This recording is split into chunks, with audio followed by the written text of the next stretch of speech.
Welcome to 52 Questions, Week 3. I'm Shannon Weber, the Director of HIVE. Every year, HIVE receives hundreds of questions from patients, their partners, providers about sexual and reproductive health questions related to HIV. We're answering one question each week in video format and sharing them with you. Have a question? Let us know because we'd love to answer it for you. Question number 3. Does U equals U apply to women living with HIV during breastfeeding? So first of all, what is U equals U?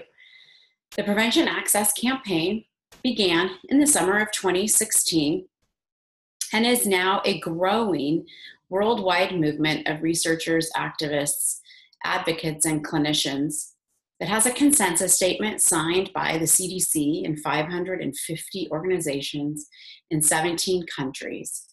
And they have all come together, galvanized, to share the widely unknown fact that people living with HIV who are on suppressive therapy cannot transmit HIV to their sexual partners. Review last week's video and the first week's video for the science behind U equals U, as well as the question, does U equals U apply during pregnancy? Now that we know undetectable equals untransmittable for sexual partners, women living with HIV may wonder if it's safe to breastfeed with an undetectable viral load. Well, what do we know?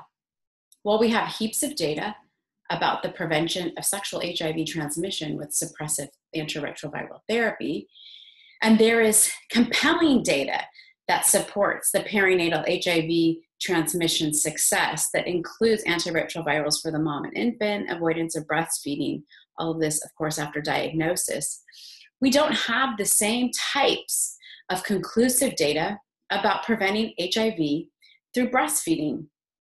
In the United States, the American Academy of Pediatrics and the Centers for Disease Control and Prevention advise women living with HIV to not breastfeed to prevent passing HIV through breast milk.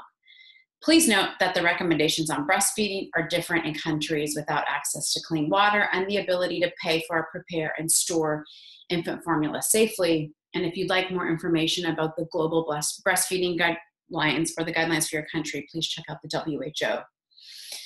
What do we know? Factors that increase risk of passing HIV while breastfeeding: detectable viral load, lower T cell count, the length of time that you breastfeed. The longer you breastfeed, the higher the risk. New diagnosis during pregnancy or breastfeeding because there'll be a higher viral load. Mixed feeding, meaning breast milk and also anything else such as formula, baby food, water, juice, and a breast infection or cracked or bleeding nipples. What are factors that lower the risk of passing HIV to a baby while breastfeeding? An undetectable viral load, antiretroviral medications for both the mom and for the infant, and prevention of breast infections. And a lactation consultant can help support with that. So while there are not published cases of lactational transmission or transmission during breastfeeding in the setting of a confirmed undetectable viral load, there are clinicians and researchers that report a handful of such cases. And so as I reviewed the published literature, it leads to the conclusion that the rates of HIV transmission during breastfeeding, where both the mom and the infant are on antiretrovirals, are incredibly low. Well, what else would we want to know to more fully answer the question, does U equals U apply to breastfeeding? And is it possible to get a yes?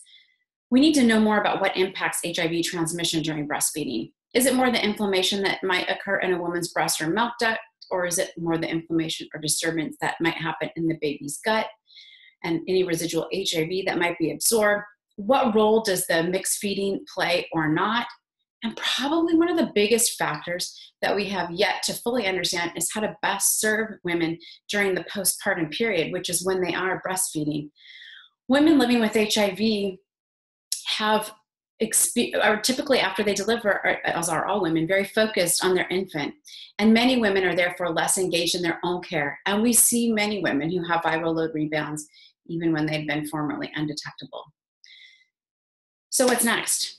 Join me next week where I'll answer the question from a pregnant woman living with HIV. Is it possible for me to safely breastfeed my infant? Thanks for tuning in and have a great week.